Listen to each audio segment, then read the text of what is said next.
Well, if you have your Bible, let's turn to Romans chapter 1. Romans chapter 1, verse 14, 15, and 16. Very thankful for the opportunity to be here today. It's an honor and a privilege. I call the local church the headquarters of the Southern Baptist Convention, and sometimes I get a strange look, but it's absolutely true that if you're a part of this church as a Southern Baptist, then you're a part of this global mission enterprise, because what happened was 175 years ago, Southern Baptists decided on a plan for doing our global missions effort. And we figured out that if we found a way to work together, that we could do a lot more together than we could do as individual churches. So for 175 years, Southern Baptists have not been without a witness on the mission field, extending the gospel to the nations. My mother and father were medical missionaries. My mom a pediatrician, Louisiana girl. My dad a GP, born and raised in Texas. And 1952, they left New York Harbor on a merchant ship and took their 18-month-old son, my eldest brother, Giles, and made their way to sub-Saharan Africa. They had a little Dodge Power Wagon and all of their worldly possessions on that boat, and took them a couple of months because the merchant ship had to make ports of call all around Europe before heading down the coast of Africa.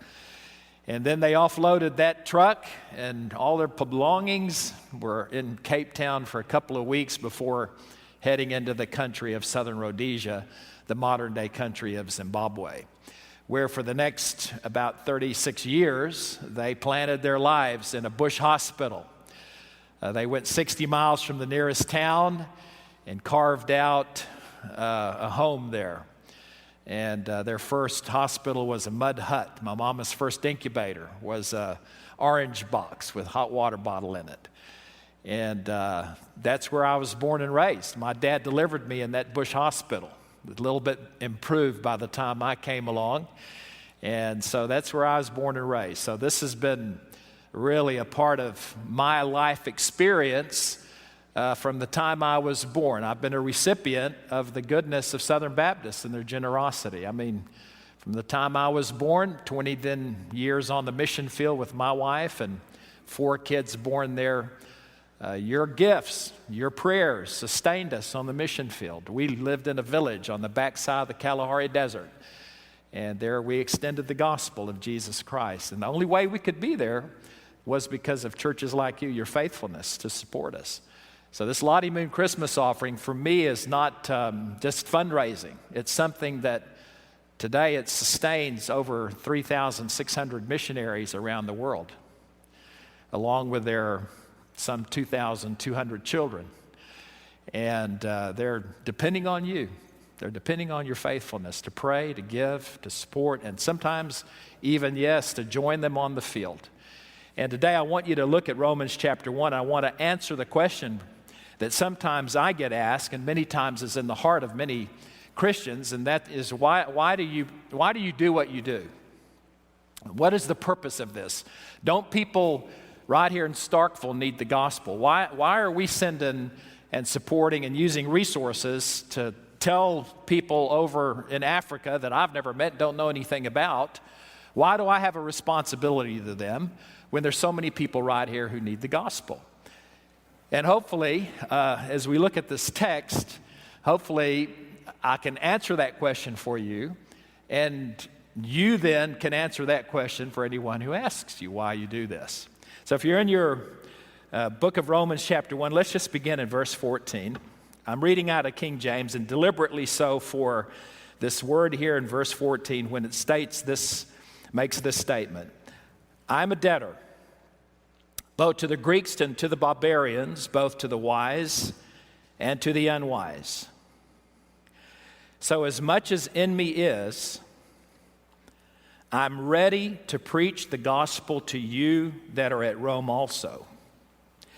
For I am not ashamed of the gospel of Christ, for it is the power of God unto salvation to everyone that believes it, to the Jew first, and also to the Greek.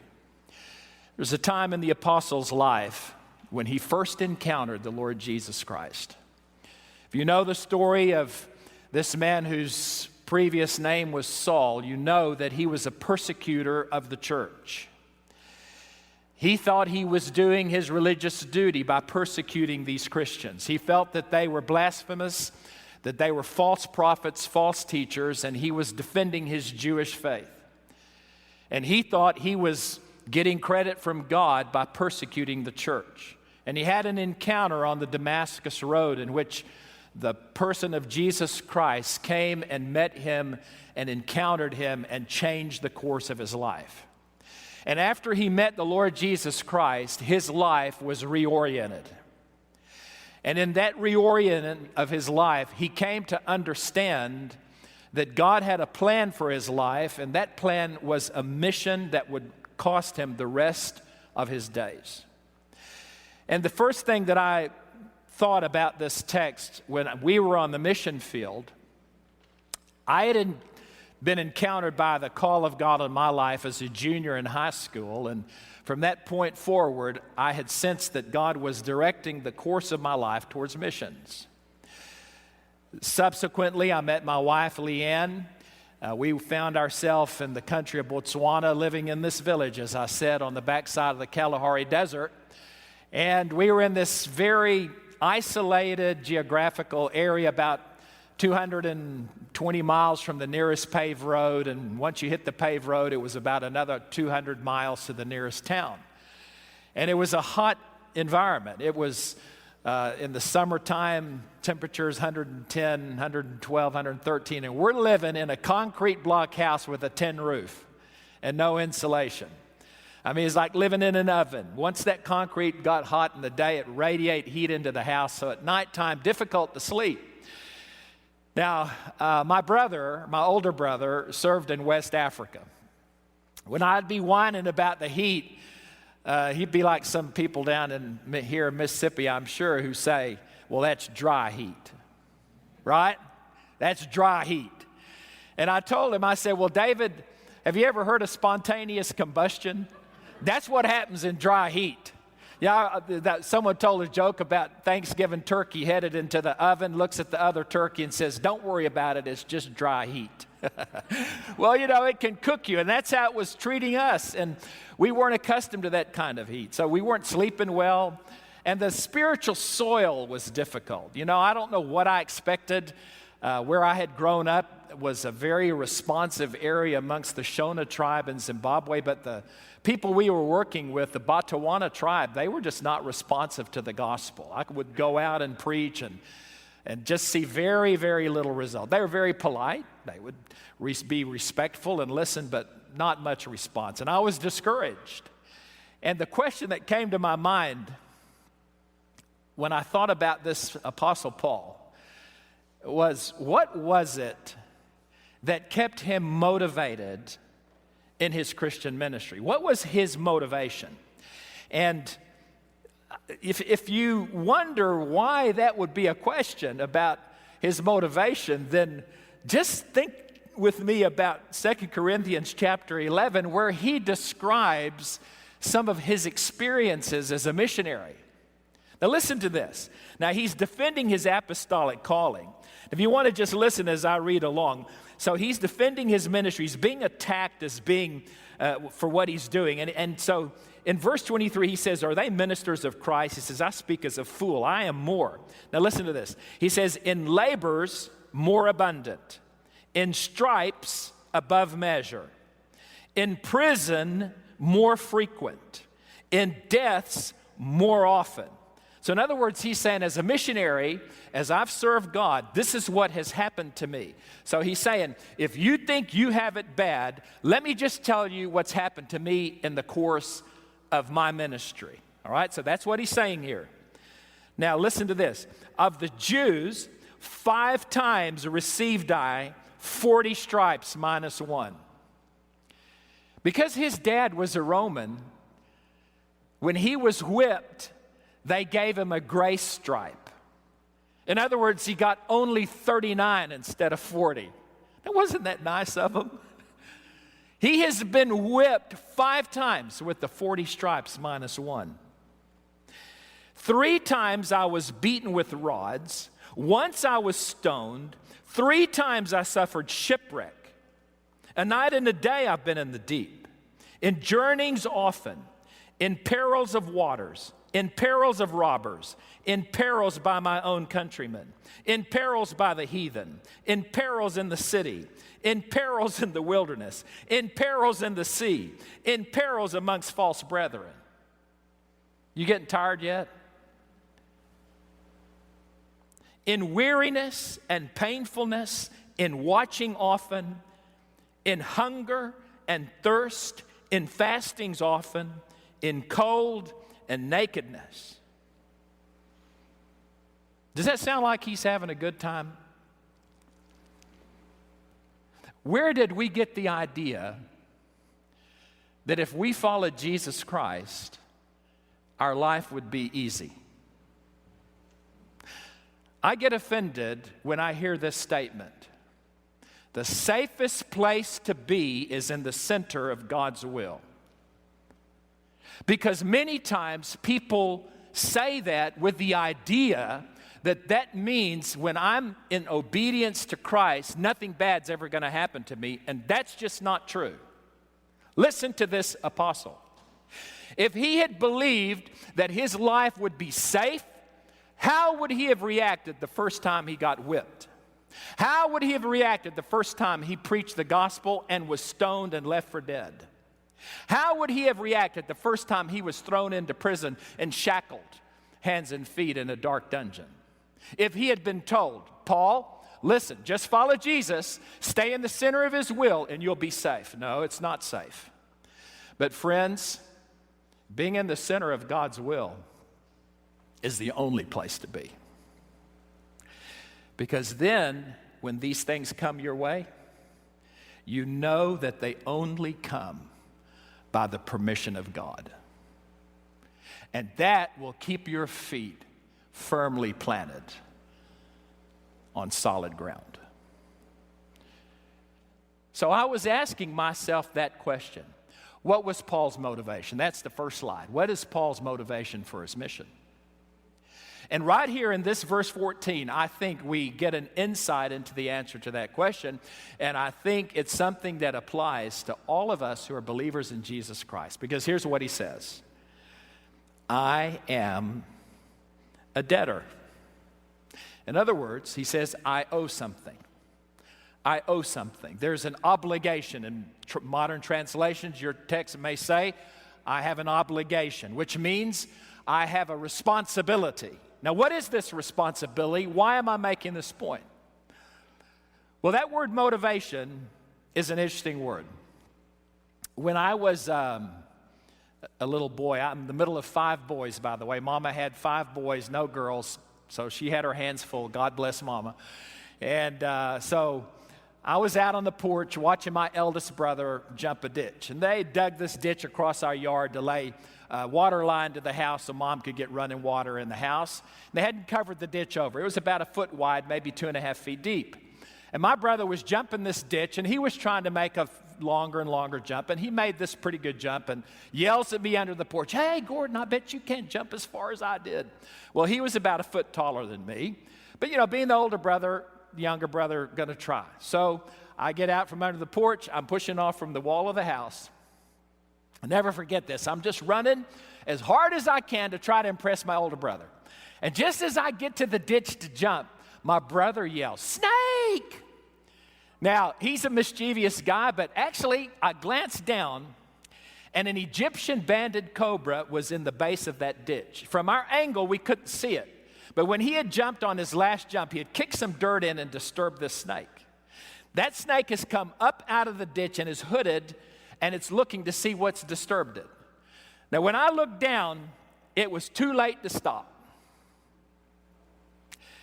But let me just tell you something. When I took off from the ground, not only did I beat his jump, but I beat him by about 3 inches. Now, what was the difference? Motivation. That's exactly right. I mean, I slapped motivated, wasn't I? Well, you see, that is what the apostle is describing here. He says there's something in him that presses him forward, that no matter what he is confronted with, whether he's threatened with prison, whether he's threatened with a leaky boat, whether he's threatened with a beating or a stoning, he says, I must carry on and preach the gospel. And so the question is, so what was it that made him feel this compulsion to stay motivated? And he says here, it's because I have a debt to pay. I owe something. I can't stop. I have to do this. Now, why is that important? I was up in the northeast part of Botswana with a national friend of mine named Benjamin Kabika. He was from a tribe called the Kalanga tribe. He had left his tribe to come to the capital city to get his education. While there, heard the gospel and gotten saved. And he came to me one time at a conference. He says, Pastor, my tribe has never had a missionary witness, which I found hard to believe because the gospel had been in sub-Saharan Africa over 100 years. But he said, my tribe, the Kalangas, have never had a missionary witness. We studied their history. Sure enough, he was right. Because of their remoteness, their isolation from urban centers, they had been bypassed by missionaries taking the gospel to the north. So I made an appointment with him, and we went out into the bush. We were camping in the forest, and we were going to go together, meet the paramount chief, and get his permission to open work amongst the Kalangas. We were walking through the woods to go see the paramount chief, and I remember looking off to my left in the woods, there was a cutout brush area that they had made a pen to milk their cows in the evening. And although it was not evening yet, as we're walking, there was a woman in the cow pen on her knees milking this milk cow. And she was on the backside of the cow watching me from under the belly of the cow. So you get the picture. So we're walking along this trail in the forest, and when I look over, I just feel a kind of a prick in my heart, in my spirit. I said, Benjamin, there's a lady in the woods over here. Why don't we go and share the gospel with her? And my friend Benjamin said, Pastor, look, she's just an ignorant peasant woman. She's just, probably from this village up here. We're strangers out here. Obviously, I wasn't from there. And he said, she's going to be embarrassed if not afraid. Let's just go see the chief first. So I reluctantly agree, and we continued down the trail. But then I made the mistake of looking back one more time, and she's still watching us. And I looked at Benjamin. I said, Benjamin, I just feel like God is telling us to share with her.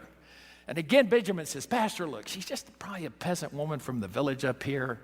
But if you want to try, okay, I said, well, look, you call out a greeting in her language. At least she knows you're from here. Maybe then, she'll let us talk to her.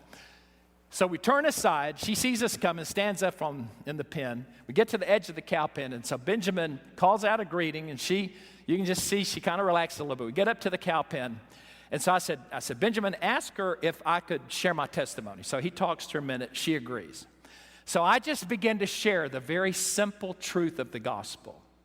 And friends, aren't you glad this morning that the gospel is simple? Now, it's profound, but it's not complicated.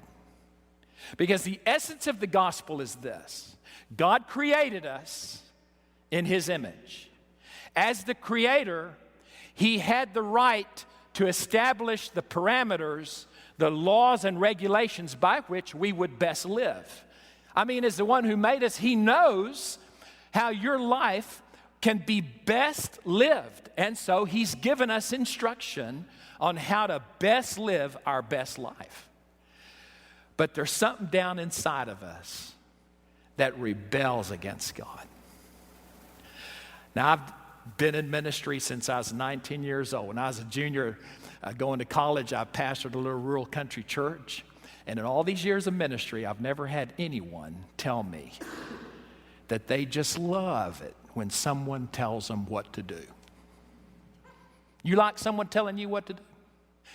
And that's exactly what happens to us when we read God's instruction. We feel like God's trying to tell me what to do. I don't like these rules. He's just trying to mess my life up. So I don't want to follow His way, so what do? I choose to make up my own rules and regulations. And friends, that hadn't worked out very well for us. All have sinned and come short of the glory of God. And our rebellion has cost us deeply. And we're separated from holy God. And we can feel that separation. I studied anthropology in university. There's one fact of every anthropological study done of every people on the planet. In all those studies, there's one common denominator. They all have a form of worship. Now, they may worship the mountain or the trees or the moon or the sun. They may worship ancestral spirits, but what does it tell you? The Bible is exactly right. God has written this into our hearts, that He exists. Not only in our hearts, He's written it into creation that He exists. But there's something that separates us from Him, and we try to overcome that. While I'm sharing this gospel truth, Benjamin's translating for me, and I'm watching as the Spirit of God begins to open this woman's understanding, and she begins to come under conviction. When I get through, I said, Benjamin, ask her if today she would put her faith and trust in Jesus Christ. She nods her head yes. And so Benjamin leads her in a prayer as this Kalanga woman becomes, as far as we know, amongst the first of the Kalangas to come to faith besides him. When she gets through praying, she turns from looking at Benjamin and she looks at me and she begins to speak to me in fluent English. I was shocked.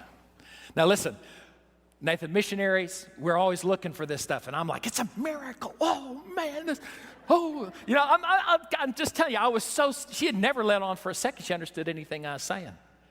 And she goes on to say, she said, I know you don't know who I am. She said, but I have a master's degree from the University of Oklahoma. I'm the chief instructor at the Teachers Training College in the capital city.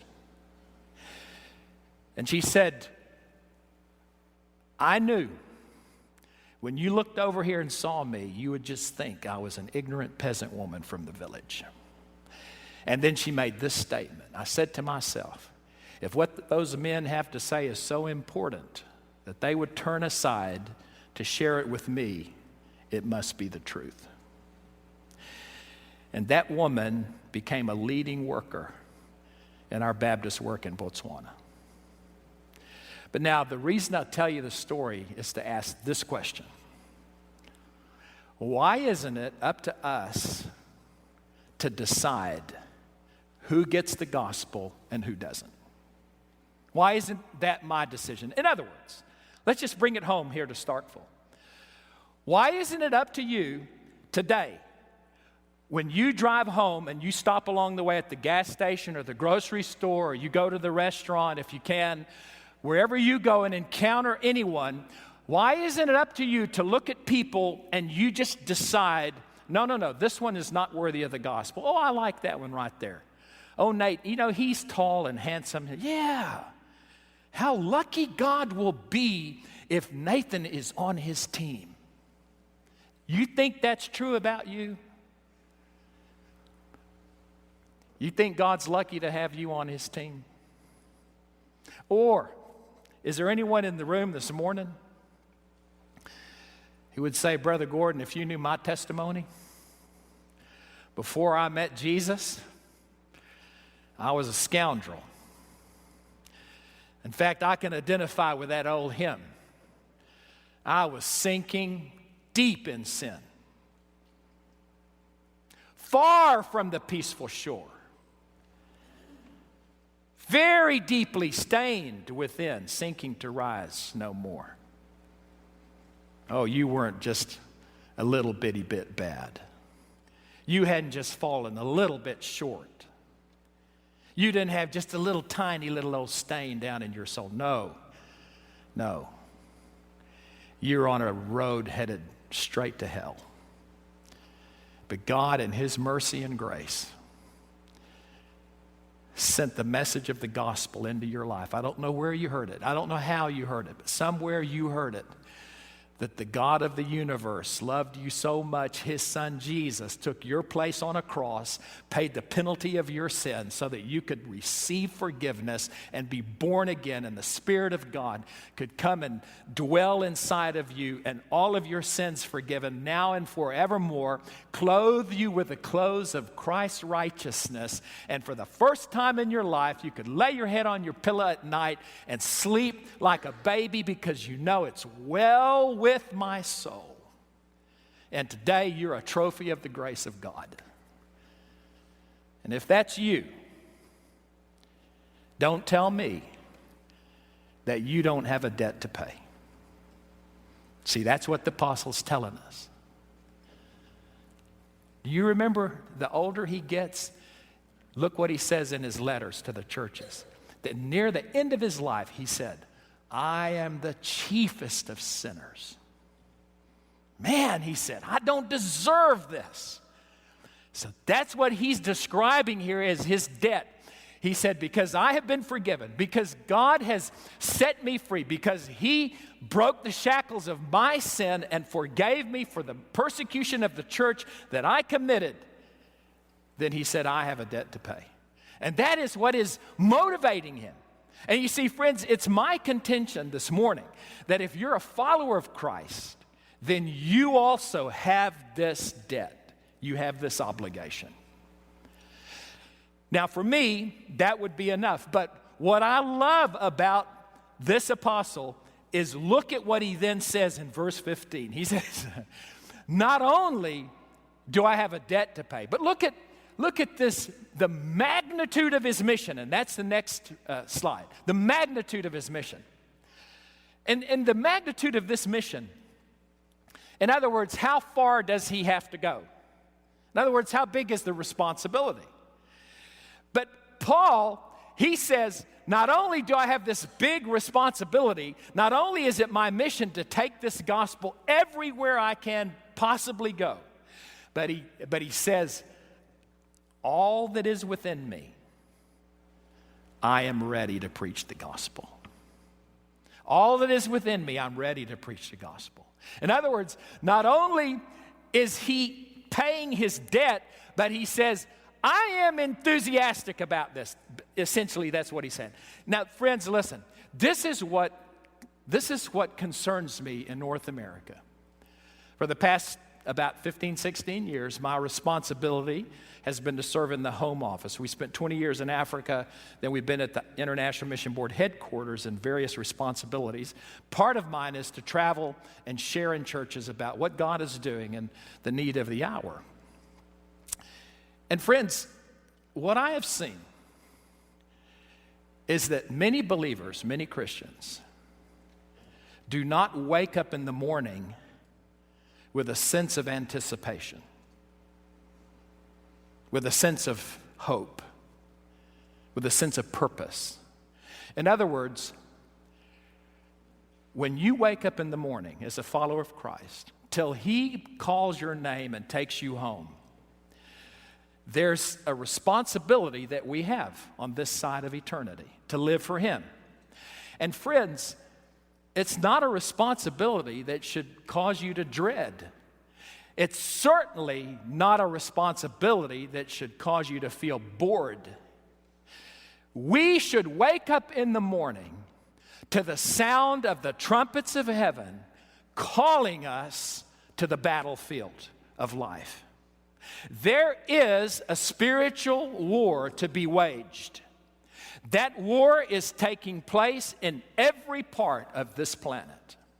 You don't have to look far to see the evidence of our adversary Satan and his effort to destroy God's creation. He is at work, and he is at work in North America.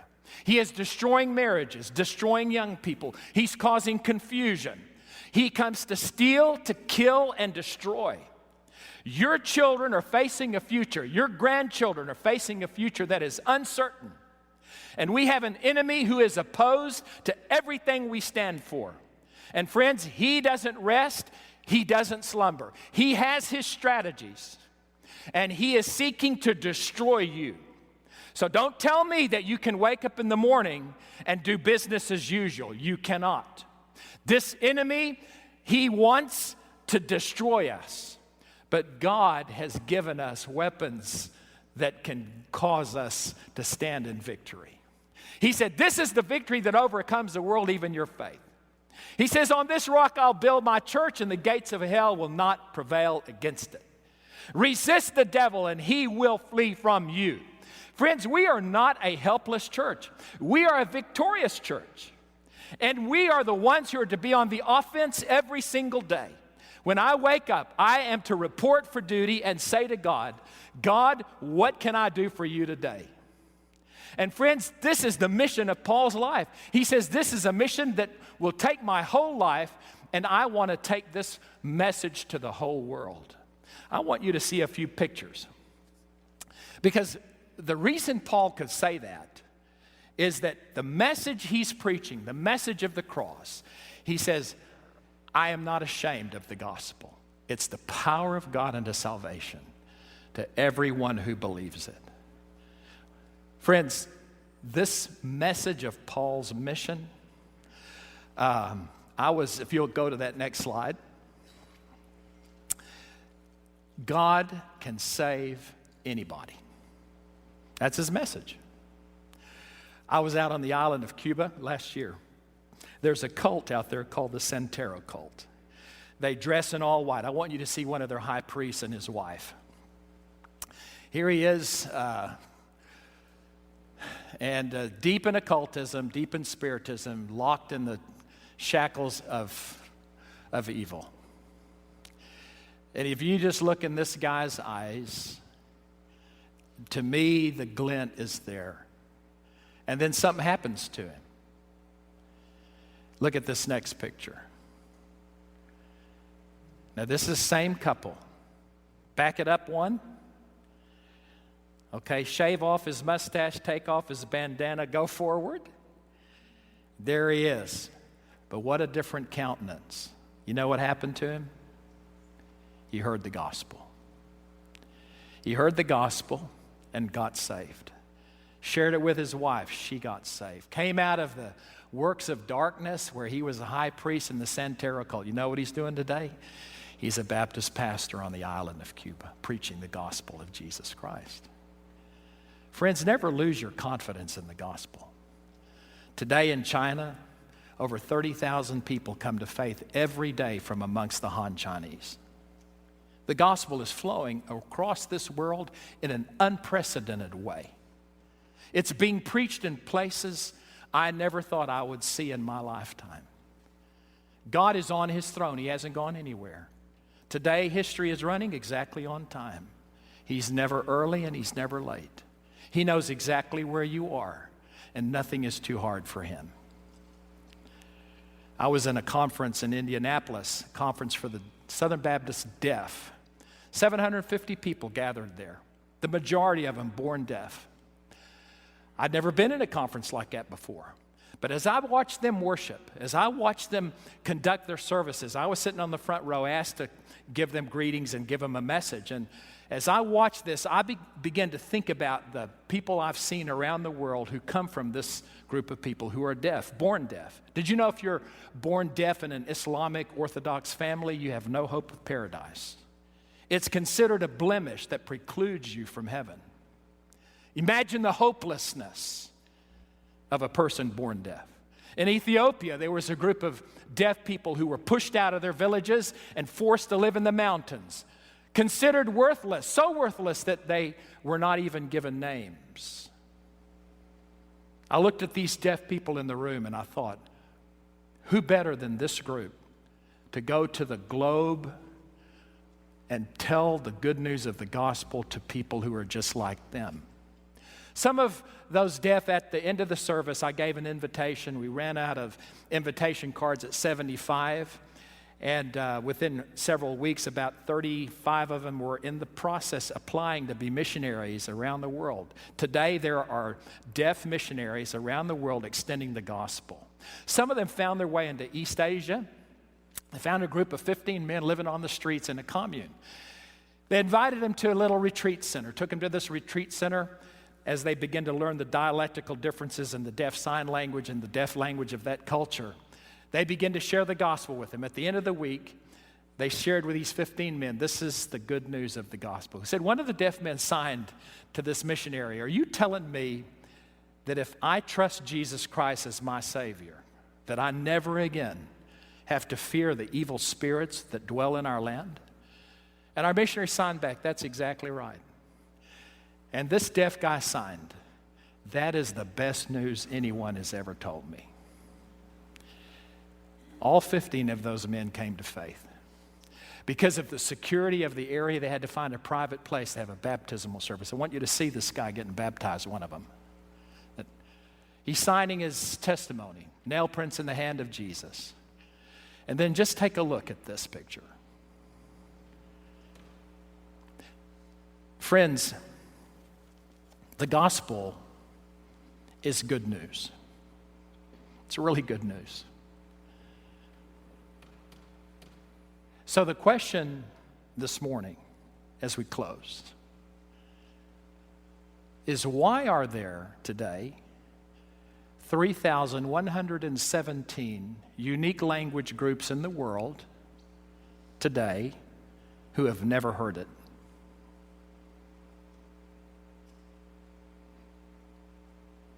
For all of their generations, not the shadow of a cross in their communities. They're like the Agul who live high in the Caucasus Mountains herding sheep. No churches. They're like the Sakutran off the coast of Yemen. No gospel witness, no Bible in their language. Why is that true? Because here is why we partner together in the Great Commission. Because their invitation to the wedding feast of the Lamb, do you know where it is? Do you know where that invitation is? It's in your pocket. It's in my pocket. This is the debt that I owe. This is a debt. This is my obligation. It's my responsibility. It weighs on my shoulders. So this morning, the question is, how will you pay your debt? How will you fulfill your obligation? When you walk out the doors today and you read this text again, I am a debtor. Does this describe your heart? As much as in me is, I'm ready to preach the gospel. Does that describe your attitude today? Lord, whatever I can do for you, however I can serve you, wherever I can go, whoever needs to hear this, if you will show me, if you'll make it clear, I am ready, willing, and able to pay my debt. Could be right across the street. Could be in a neighboring town. Could be in another state in North America. Could be up in Canada or Alaska. Could be across in India or China or Hong Kong. Taiwan, or could be in Sweden or Germany, could be in the Middle East, Iran or Iraq. Where will you pay your debt? Here's what I just urge you to do, is just to put your yes on the table and then let God put it on the map. In other words, you say to God, whatever you need from me, you have a right to my life. And however I can serve you, you make it clear. You show me where you want me to go. My answer is yes. My yes, my surrendered will is on the table. And in fact, that is the hymn we're going to sing right now. Wherever he leads, I'll go. I'm going to ask you something as we come to sing that. Staff, let's stand together. This is just the time of invitation. It's just your opportunity just to respond to the prompting of the Spirit in your life. Nothing mystical about walking an aisle, nothing mystical about it at all, but sometimes it just solidifies, it nails something down in our hearts when we publicly step forward to do something.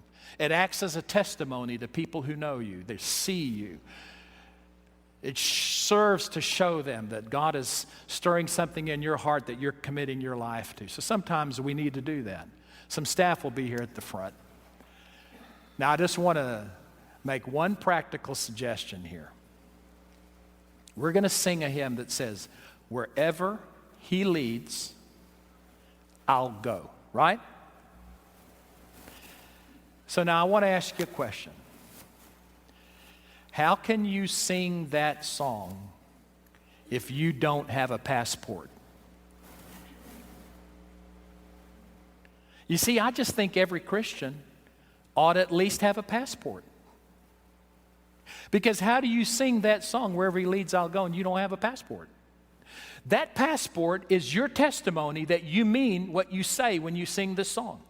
That passport's just a symbol in your life to say, you know, God, I'm singing this with all my heart because I actually believe this.